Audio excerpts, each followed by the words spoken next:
So, hello and welcome to another episode of the Sliding Doors podcast. For those of you that haven't joined us before, it's a look back at kind of those sliding door moments in life, those what if moments, kind of centered around three categories. And it's just a look back and a really good conversation with an illustrious guest. And my guest this week is Sara Glanville. So I'm going to hand over to Sara to introduce herself. Hi, Sara Glanville. I work for Net Talent. I am a technical recruiter. I'm sure we'll cover this in the podcast, Rob, but this is quite new for me. I'm just kind of moved to Net Talent, moved into tech recruitment. So but that my background is in kind of recruitment for the last few years, and before that working within financial services. Really keen just to delve into my sliding door moments from my past. Perfect. And just to add context for the listener, I guess me and Sara have known each other for a little while, I guess, in terms of on the wonder that is LinkedIn. Yeah. And to pull back the curtain a little bit, Sara was probably one of the first people that kind of really knew about this idea. So I reached out to LinkedIn in 2020, kind of in the middle of the pandemic, that I had an idea for a podcast, but I had no idea what I was doing, no idea how to kind of set it up. And Sara reached out and kind of pointed me in the right direction of some places to look. So it's all Sara's fault that we're here today. No, I remember you putting that post up, and then we were chatting about it, and I just love the idea. I think that for me, I'm a big believer in those little things that happen and the decisions that you're crossed with that you maybe don't think of a lot at the time, and how they just absolutely set you on the right path to where you're meant to be. So I love the idea and really stood out to me. So I'm glad that you decided to take it on. Good. So on that note, we'll move into our kind of our first category, which is traditionally around relationships. So kind of what's your sliding door moment there? So I'm living in my lovely newish flat. I've been here for a little while now, but that's with my boyfriend. And basically he was kind of my friend for a very long time before we kind of got together, and it's kind of been like this is like the happiest I've ever been in a relationship, but it's taken me a long time to kind of get to the point where we were ready for a relationship, I suppose. So I actually met him a very long time ago, kind of walked past each other literally on the street, and one of his really good friends I actually went to like primary school with, and we recognized each other as like kind of in our teenage years, and I was like, oh my goodness, Liam. And we ended up kind of chatting on the street, and that's how me and my partner Stephen was introduced. As I was friends with one of his good friends way back, in primary school, and we ended up bumping into each other.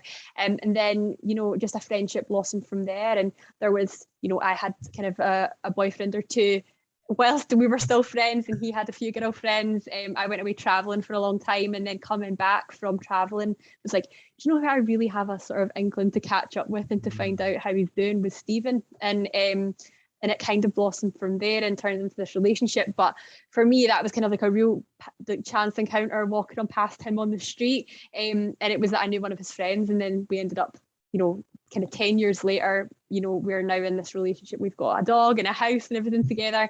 But that was like a friendship that kind of blossomed into something more. And I think that's really interesting. And I think a lot of people will be kind of able to, certainly from our kind of generation, we'll be able to relate to that kind of experience of kind of meeting people through other people. I think that's probably ebbed away a little bit now in terms of kind of, it's not as traditional, is it, to meet people that way? And like you say, it does sometimes take time in terms of, it's almost that right time, right place mentality, isn't it? Of you needed to go away, but then actually when you did come back, you wanted to kind of reconnect with that person. And obviously that then kind of highlights that there was probably something there. Oh, totally. It'll probably kill me for telling you this, and it's going on a podcast. But so we'd been friends for probably about 5 years, maybe a little bit less than that at the point. And he asked me out on a date, and I was like, oh, do you know, I don't really know there, but I really, really liked him, really got on with him, and I was like, let's go on a date. But the deal is that if it doesn't quite go to plan, if it's not really, like, we still have to be good friends. He was like, yeah, that's fine. So we went on a date, and we actually had a lovely time. Great chat, because we were really good friends, so it was really nice. And at the end of the date, I was going to get in my taxi to go home, and he leant in to give me a kiss, and I was just like, oh God, no. And I was like, oh no, no, no, no. And I totally pied him in front of the whole taxi line, which is something that he talks about to this day. And at that time I was just like, you know, this isn't, maybe, I think in hindsight, I was probably like, I'm not done kind of exploring who I am as a person and what I like to do, and who I want to be. And I'm not ready for this like serious committed relationship that it was going to be with him. And we decided that, like, I was like, I think we're just better as friends. And then, as I say, I went away traveling, had a lot like kind of experience on my own, discovered who I was, what I liked. And when I was coming back, there was actually so many kind of similarities in who I'd become as a person on my own, and the things I'd seen kind of from a distance that was in his life, that I was like, do you know what? I think there's lots of things that are kind of really similar there. I was really quite career driven. He had run his own business for like 3 or 4 years at that point, and I just didn't have a lot of people in my kind of close circle that I could see that ambition, you know, who were that ambitious, and had other things that were kind of things that we liked that were similar. And I was like, I really want to catch up with him and see how he's doing. And then just kind of straight away there was like little sparks, and I think it was just from there turned into this relationship that we're now in. But yeah, as you say, it's just totally about maybe not being ready at the time and holding off. And I'm so glad I did say no to start with, because I don't think that we would have been as strong as we are now if we tried that kind of 5 years earlier, or 3 or 4 years earlier. And you wouldn't have the pieing him in front of the taxi story. So, you know. Exactly. I've got that to rub in his face.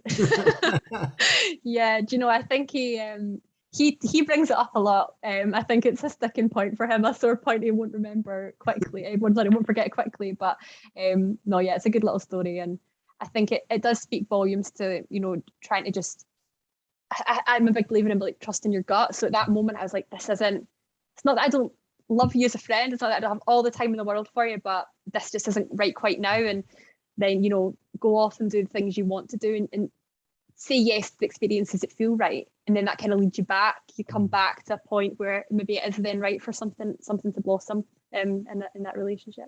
And I think that's a really interesting share, in terms of not many people would have that kind of level of maturity at that stage, in terms of, like you say, you go, oh no, I like, you know, you would probably expect people not to go back to that, in terms of kind of that level of maturity of, oh, that hasn't worked out, I'm going to go do my thing, that's kind of the end of it. And I think it shows an incredible kind of level of perception to go, no, he does have kind of similar qualities to myself. You, like you say, you tend to be kind of attracted to that, in not necessarily obviously in a relationship in your sense, but kind of you tend to be attracted to similar qualities, don't you? And I think that obviously then has helped you kind of grow into a relationship there. But I think that's a really good example of a sliding door moment, and thank you for sharing that. You're welcome.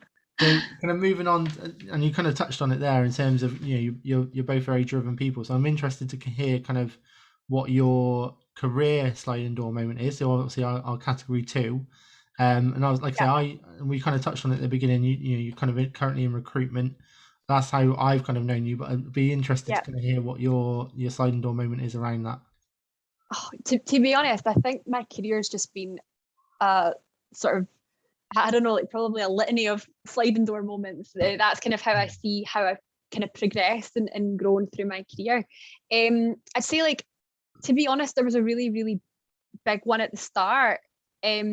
I decided to go to uni, and I think that's the route that everyone goes down. You know, once they leave school, you know, they think, I'm going to go to uni. And to be honest, I was going to uni and I didn't really know what I was going to do at uni. I just knew I was going to uni, and I picked a subject which I did love, but I think I picked it because it was just the only thing out of a list of things that kind of stood out to me. And I went to do psychology. And quite quickly at uni, I just kind of was like, this isn't for me. Like this subject, I don't know if it's a subject, don't know if it's the studying, it's just not for me. Like, I've decided to kind of take a step back, and I kind of left uni in the Christmas time, just after I started. So I didn't even finish first year. I did one semester, and like, when I make a decision, I make a decision. I was like, this isn't for me. I'm not holding on till the end of first year. I'm going to, you know, leave now, get a job, and I'll go back, you know, and start a new subject in the next year. So I left I left uni at Christmas time, and I started working for the bank as a temp, just kind of like over the Christmas period, and started working as a temp there, and really quickly just loved working. I just loved how like much, I don't know how much I put into it, how I got recognition for that. Obviously it was nice to be paid as well, but you know, Chris, like as a temp for the bank, you're not making loads of money, but you know, it was nice to have a paycheck, and it was nice to, it just made lots of sense to me, like in terms of, you put this work in, this is what's expected of you. If you over deliver on that, that's great. You might get a little bit extra. And I really quickly developed at the bank. I went from being, like the roles are banded, like band A, kind of very entry level on the phones. I then moved into a permanent band B job, and I worked for about 18 months doing that, and worked my way up to being promoted to a team manager role. So I then managed a team for like 2 years at the bank, and I really just loved that kind of the real tangible link between how hard you work and then you are rewarded for that. And I moved really, really quickly. So by the time I was probably the age I would have been graduating from my degree, I was working as a team manager in a big financial services organization, you know, doing really well, kind of enjoying what I was doing, and also obviously being paid for the work I was doing. And I decided at that point, realized I'd never went back to uni, and that I'd had this, I'd started building a career from the age I was 18. And that this kind of leads me to my second probably sliding door moment in my career. I'm probably going to hog this section because I've got quite a few. But at that point, I had been saving up money, and the plan was to buy a house and get on the property ladder. But I kind of got to the point where I had like my little deposit, and I was like, I'm going to go and do it. And I was like, oh my God, I think I was like 21, 22. And I was like, oh my God, I'm going to buy a house. And if I buy a house, I'm doing this for the rest of my life. And I was like, do you know what? I don't know if this working as a team manager role, like I was giving everything to my team. I don't know if I'm quite done giving everything as an individual contributor yet. Like I think I've got a lot to give. And I was like, do you know what? I think I want to go traveling. And I thought about it because I was giving away a lot in terms of the reputation I'd built in the organization I was working for. And I decided, yep, that's it. I'm going to go traveling. So me and my sister, I took my little stack of cash that I'd saved up for the post deposit and spent it on this amazing experience traveling. And at that point, it was the best decision I could have made. It took me out of that world where the financial service industry is great, but it's very much, you see a lot of people who go in there and they spend their whole career in there. And I think I could have easily have done that. You know, I was progressing really well. It made sense to me who to speak to and the things to do to progress. And I think I could have continued to progress there, but I just didn't feel like I was quite doing what I wanted to do and what set my soul on fire, which is really cheesy, but that's something I like to think about. And going traveling, I spent some time with my cousin who lives in Dubai, and he works in tech sales, and he kind of spoke to me about working in the sales environment and talking to me about how kind of who I was as a person and the ambitions I had, and you know, the natural soft skills that I've got, my communication skills and everything like that, how I'd maybe quite good moving into a sales role. So I started thinking about that. What did I know? I knew people. So that kind of led me to going into recruitment, which has kind of led me to where I've been working for, you know, the last kind of 3 years, has been within recruitment. So yeah, and then I suppose once we've got to recruitment, it's been meeting the right people. I've been incredibly lucky, I think. I started off working for quite a large UK recruitment company. I was specialising in business support, secretarial recruitment. And from there, built up, you know, went in as a trainee and quite quickly progressed up to, you know, through to kind of consultant to senior consultant. And at that point was kind of, for want of a better word, like I looked at from outside, was headhunted and put into the team at Page Group, where I helped build up that business support and secretarial team over the last kind of just almost a year. And that was going incredibly well. There was lots of opportunity for me at Page, and I was approached again by someone I used to work with at Search, which was my first recruitment agency. One of my old directors who has joined Net Talent, who are like a bespoke kind of tech recruitment consultancy. They're based out in Edinburgh. They cover roles across the UK, and they are really going through a period of change. This director's joined, and she wanted me to come along and join in on the fun. And I think that, for me at that point, I was looking at kind of what was best and what was the best decision to make. And it was a really hard decision because I could have stayed at Page and it was quite comfortable and it was quite easy and it was an industry that I knew back to front, or I could take a chance and move into tech. And that's the chance that I took. And I think that so far I've been here, 3 weeks now, so I'm still relatively new, but things are going really well. And I am really relishing the challenge. And that's just been down to kind of people that I've known and the hard work I've put in, and it's kind of moved me about in recruitment. But I'm kind of working at principal consultant level now, so I've definitely progressed throughout my career pretty quickly within recruitment. And I love the challenge, and I'm really enjoying getting my head around tech. Lots to learn. So sorry, I've totally ran off with that answer, but that's great. And there's just a couple of things I want to kind of pick up on there. So I think let's take it back to the beginning. So the uni the uni part. I can certainly relate. So I didn't go to uni, but I kind of finished school and kind of progressed then to A level because I didn't know what I wanted to do. It was pick a subject off a list.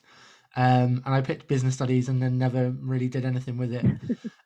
Because again, similar to you, you kind of get to the end of that and it's like, actually, I think I want to earn money. I want to do a job, and I want to, I'm good at that job. You get recognition, you progress.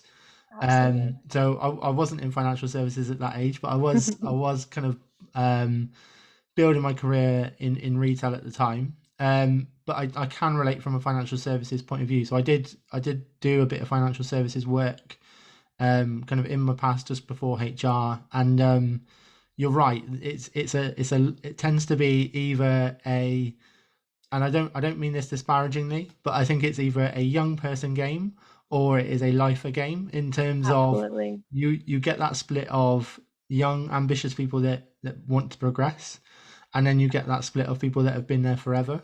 And there was certainly that when I worked where I worked, and by the signs of it, that it was like that for you as well. And then just to kind of, I guess, add to kind of poke into your kind of traveling, because I'm interested in terms of kind of where you went. So you touched on kind of you went to see your cousin in Dubai. Kind of that area that you went, or? So he was a very lucky stop on the way. So we went. Our end goal was Australia because you can get the working holiday visa, which is great. So that was a great place to stop off, see Australia, earn some money, and then we basically travelled through a little bit of Europe, a little bit of Asia on the way there, and then we road tripped Australia, road tripped New Zealand, and then flew back home. We went to Fiji as well, which was just incredible. But no, so it was just literally, we went everywhere, and it was a whistle stop tour. Like, I didn't spend weeks in places. It was a case of the most full on kind of couple of months traveling to Australia. We're talking maybe like 4 days in each city, and I think it was something like 15 countries. So it was just like constantly, get into a hostel, trying to see as much as you could, the backpacks back on, and then you're back on another plane. So it was very, very full on, but it was incredible. And then the road trip around Australia was the same. We basically drove we started in Brisbane. That's kind of where we made our base and made quite a bit of money. The weather there is, fantastic. A little bit humid in summer, but in winter it is, it's beautiful sunshine the whole year. So that's fantastic. We stayed there for I think probably about 6 to 8 months, earning money. And then we started there, went down down the coast to Sydney, to Melbourne, to Adelaide in South Australia, and then we went up to the Red Centre, up to Darwin, we went to Cairns, and then back to Brisbane again, and flew from Brisbane to New Zealand, where we started in North Island, and then kind of snaked our way down to the south and flew home from Christchurch. So it was incredible. It skinned me. I had no money after I got home.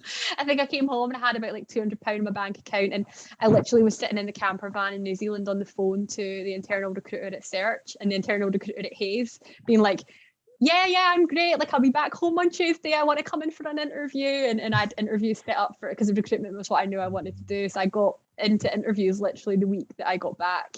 And then, yeah, that's kind of that. I was literally working within kind of a couple of weeks of getting home in recruitment. That was, as again, probably just really when I make a decision, I know what I want to do, and I'm very, very determined to do it. So, yeah, that was the traveling story. And that's the bit about that's what I find interesting about your kind of recruitment journey, because I would say we probably connected in when you were in your first vacancy with Search, maybe. Yeah, so Yeah. When I was at Search, yeah. yeah, I definitely remember you getting the page role, and then obviously Yeah. now the net talent role. So yeah, it's interesting. Like I say, obviously you see, how do I put it? You see kind of a perception of that, I guess, in terms of you see people's job Absolutely. alerts on LinkedIn. You see that it's someone's changed role or changed company, but it's Yeah. interesting to hear the kind of the context behind that, because certainly I've Yeah. had the kind of when I've done it, people message and go congratulations, but you don't necessarily know how that's come about. Totally.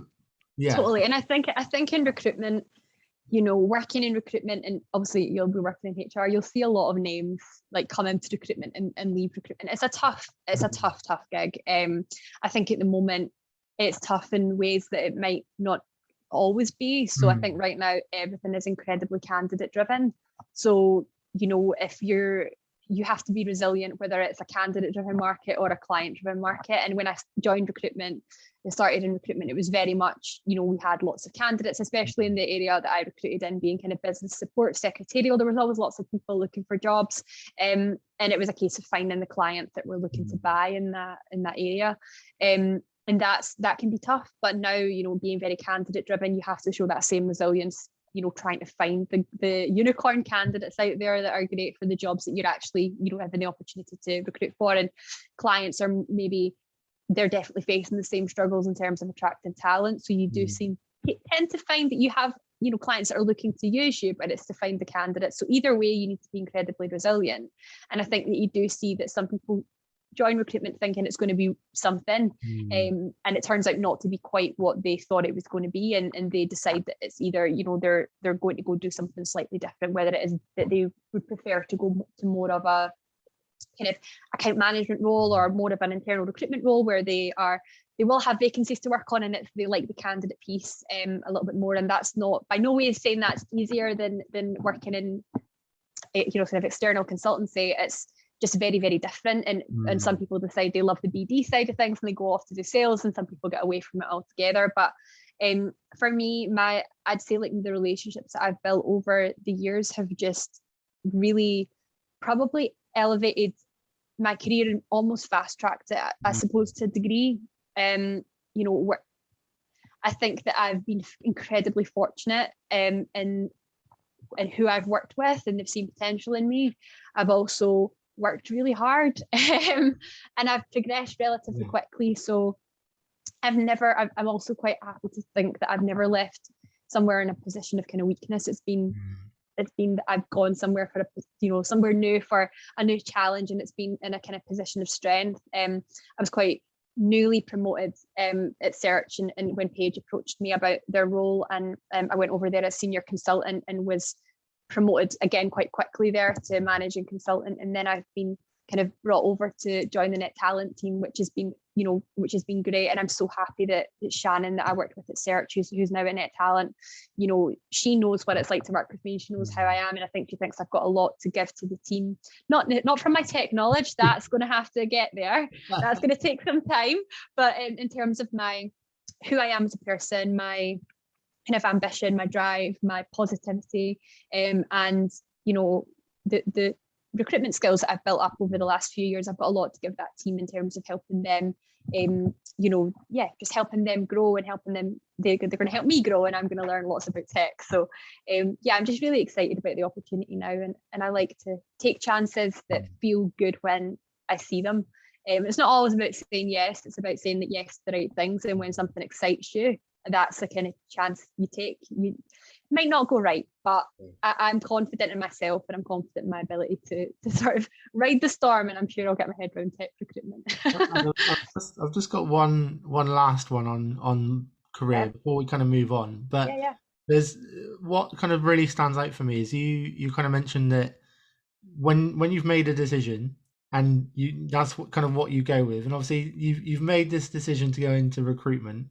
What is it? So I talk as someone from a retail background, a HR background that has done elements of recruitment. I've obviously not done it ever to the level you guys do it, Yeah. but I don't have that particular passion for it. So it'd be interesting to kind of hear why recruitment. Because like you say, and you've just mentioned it there, it takes a lot of resilience. A lot of people I've worked with over the years have kind of that is a buzzword, isn't it, as a recruiter? Yeah, So it'd be absolutely. really interesting to see what it is about recruitment that has kind of drawn you to it. Oh, that's a really good question.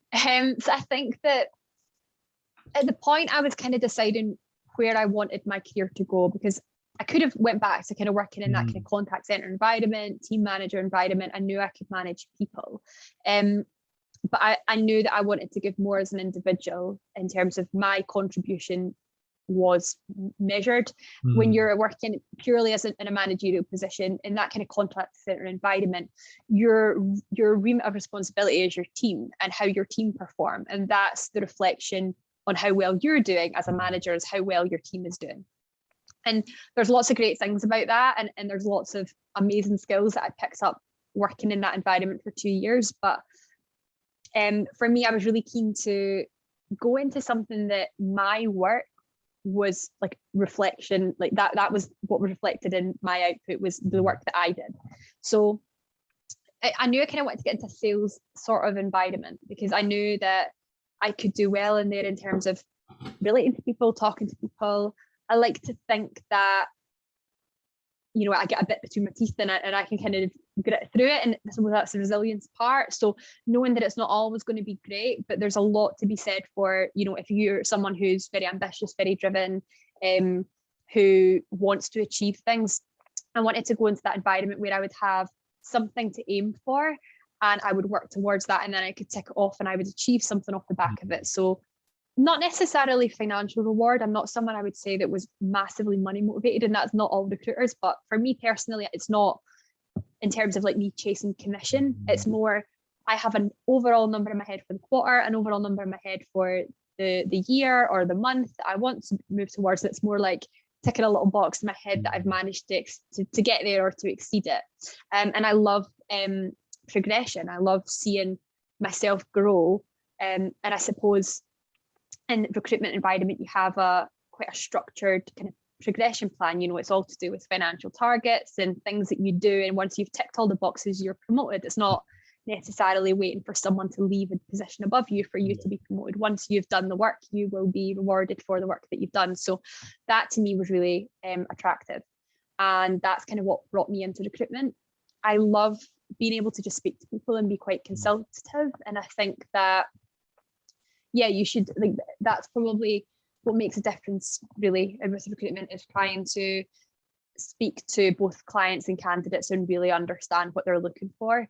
You know, it's not a case of just kind of, if you make it all about, you know, shuffling CVs and sending CVs, it becomes a very, very different job. And I think that becomes a little bit soulless. But if you make it about talking to people, and when you get someone on the phone or over like a kind of Zoom or whatever, you spend the time to get to know them, client or candidate, you understand what people are looking for, and then it's quite rewarding to be able to say, I know you're looking for this, and I have this great thing that, you know, I have this great job, or I have this great candidate that matches exactly what you're looking for. That seems that is a kind of light bulb moment. That's a great feeling.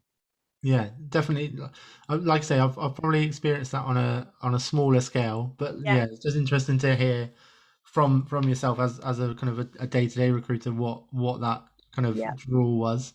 So we're going to move on to our third and final category now, and this is the wild card category. So it's over to you really about kind of what your, you know, your specific sliding door moment is to you. So this never really ends up on my LinkedIn. It's something that's quite kind of personal to me. On my personal social media, I'm very loud and proud and talk about this a lot. But on LinkedIn, it's not really, I'd say, like necessarily professionally. We talk about it all the time. But I am a aspiring bikini bodybuilding competitor for this year. Okay. So I'm not like, when I say bodybuilding, I don't want anyone to think that under this jumper I'm like huge and massive. I wish. I am like a bikini athlete, so that would be like the smallest and the most kind of attainable look for a women competitor. So I'm competing for my first time this year in bikini in bikini competition. So I guess for me, my kind of sliding door moment would be discovering my love for kind of fitness and for the gym and for building my kind of myself up. And I think that goes back to what we're talking about, discovering who I was. I was quite athletic and quite sporty whilst I was at primary, young. Like my mum and dad were brilliant. They had me in every club that I wanted to go to. I used to compete in gymnastics and I used to do dancing and everything like that. And then I got to high school and was just like, no, I don't really want to have like greasy hair, and I don't want to have, like I don't want to be changing it in my PE kit. I'd rather just sit at the side. And I think a lot of girls go through that. And I think after school, whilst I was working in my first few jobs, I really was looking for something outside of work that meant something to me. And I discovered the gym, and I've just kind of, for about 6 years now, have been really, really dedicated to going to the gym. And that sounds a bit crazy, maybe it's a bit superficial, but I take it really seriously. And I've had a bit of a journey with, kind of understanding the best way to go about things. I've had a bit of a journey with kind of disordered eating at one point as well. And I've had to really work on myself. I've got a qualification in nutrition. I've, put the work in to get myself in a really good headspace with food and with knowing how to build up my body. And now I am kind of taking the next step and taking it kind of to a competitive level. So that would be my sliding door moments, probably like discovering my love for the gym, just kind of like stumbling at the gym and discovering the weights, because I used to go in and do cardio and I hated it, but discovering like the kind of weights and strength training and building my knowledge of nutrition and understanding that. And now I'm kind of hoping to take it a little bit further and pursue competitive sport. So yeah, really, that's my wild card. Maybe you weren't expecting that, Rob. No. So to add context to the listener and the viewer, I don't ask what the wild card is before this, and Sarah will confirm that. Yeah. I don't know what my guest is going to say at this point. Yeah. That's probably the one that surprised me the most, because like you say, I have a perception of you as recruiter Sarah. We've known each other probably about a year. Yeah. I have no idea. So just to add context for those listening, that was a genuine reaction from myself, that I had no idea what Sarah was going to say.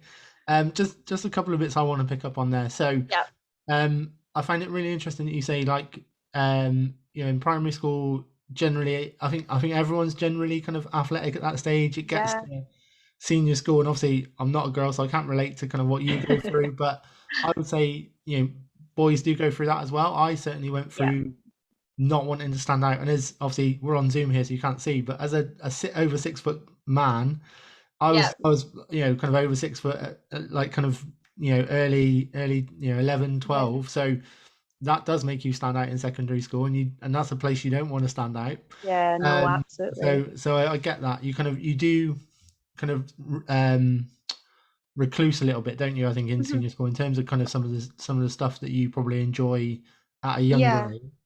And I think it's really good to kind of hear, like you say, that one, you've had obviously the support to kind of still pursue those things, but also finding your passion. Because again, I don't go to the gym, I don't do what you're doing, but this is a passion for me in terms of kind of the podcast. It was kind of something that I didn't think I would ever do, in terms of kind of one of my first posts on LinkedIn was about how extreme an introvert I am, and never thought I'd be kind of then hosting a podcast and talking to people on a regular basis. It just wasn't me. But like you say, you kind of find that thing you enjoy, you develop it, and obviously then it becomes a passion, doesn't it? So I wish you all the best in terms of your thank you.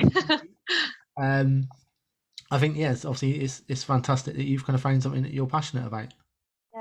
And I think what you said there is so key. I think that we almost, as we're kind of going into you're going into secondary school, you're going into senior school, and you're almost growing I think you're growing a lot physically, and I think that makes, like, I think that for a lot of girls is you become quite uncomfortable with your body, and you don't want to be seen to be overly physical, and you're like you took a total height jump, and I think you just become quite, you're not used to occupying the space that you're now occupying actually physically in the body that you have. And I think that for me that was really just getting to know myself and how I could pursue the things that I enjoyed, and being quite, like I like feeling strong, I like feeling capable. I always kind of like laugh to myself and think like, oh, if there was a zombie apocalypse, could I scale a wall or something to run away? But that was kind of, to me, to start off with, it was just about feeling a little bit more comfortable in my skin. And I think I got into the gym, the same way that a lot of people do. You go in and you're just wanting to change something about yourself. And that's saying, like, I took a bit of a long journey to get to a point where I'm now. And I've done every fad diet under the sun. I've made all the wrong decisions, and I got into quite a dark rabbit hole at one point about my relationship with food. And it's taken me a lot of hard work to turn that back around and to really know why you do certain things, and why you need to eat, and why you need to eat enough of the good things. And I'm so passionate about that. As you say, like it becomes a passion.